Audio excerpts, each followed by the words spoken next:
Kabyles de la Chapelle et des quais de Javel, hommes des pays loin, cobayes des colonies, doux petits musiciens, soleils adolescents de la porte d'Italie, boumians de la porte de Saint-Ouen, apatrides d'Aubervilliers, brûleurs des grandes ordures de la ville de Paris, ébouillanteurs des bêtes trouvées mortes sur pied au beau milieu des rues, Tunisiens de Grenelle, embauchés, débauchés, manœuvres désœuvrées, Polacs du Marais, du Temple des Rosiers,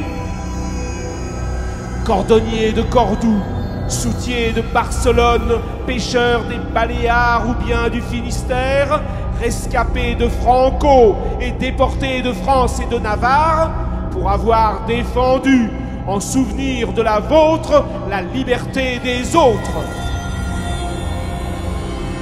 Esclaves noirs de Fréjus tiraillés et parqués au bord d'une petite mer où peu vous vous baignez.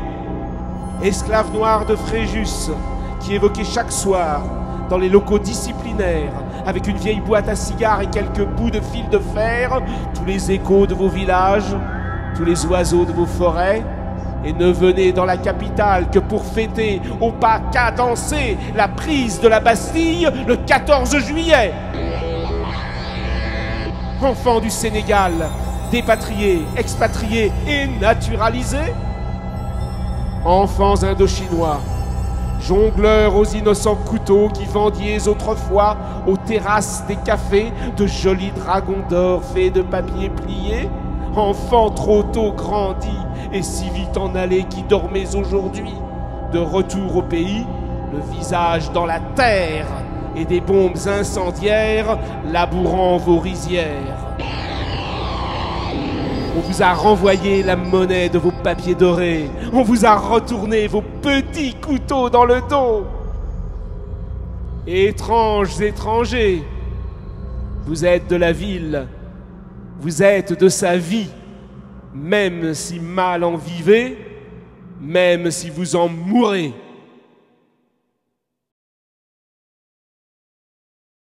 Ce texte étrange, étranger, l'écouter là, juste maintenant, c'est vraiment hyper poignant. C'est comme un historique de l'immigration. C'est un texte qui est sur Paris et de montrer que voilà, Paris est indissociable de tous ces hommes et ces femmes qui viennent du monde, et de voir que c'est... Ouais, moi je suis hyper émue parce que c'est vraiment... c'est pareil, j'aurais jamais pensé en fait qu'on en arriverait où on en est maintenant, de remettre en question, de se dire la France est un pays de race blanche, qu'est-ce que c'est que cette histoire de gens qui ne sont même pas de parti extrême, dire des choses pareilles. C'est vraiment toute la bêtise. Et là, ce qui est vachement beau dans ce texte, c'est qu'il le dénonce et il amène mille choses. Il amène le bruit des forêts, ces petits papiers dorés, toutes ces choses. Il nous fait vraiment comme une histoire. On peut à nouveau revenir à Paris, comprendre qu'il y avait certains quartiers... C'était beaucoup plus, il y a comme vraiment toute une histoire de l'immigration et puis de comprendre cette manière de faire venir les gens pour une main d'œuvre et ensuite de les jeter dehors, quoi.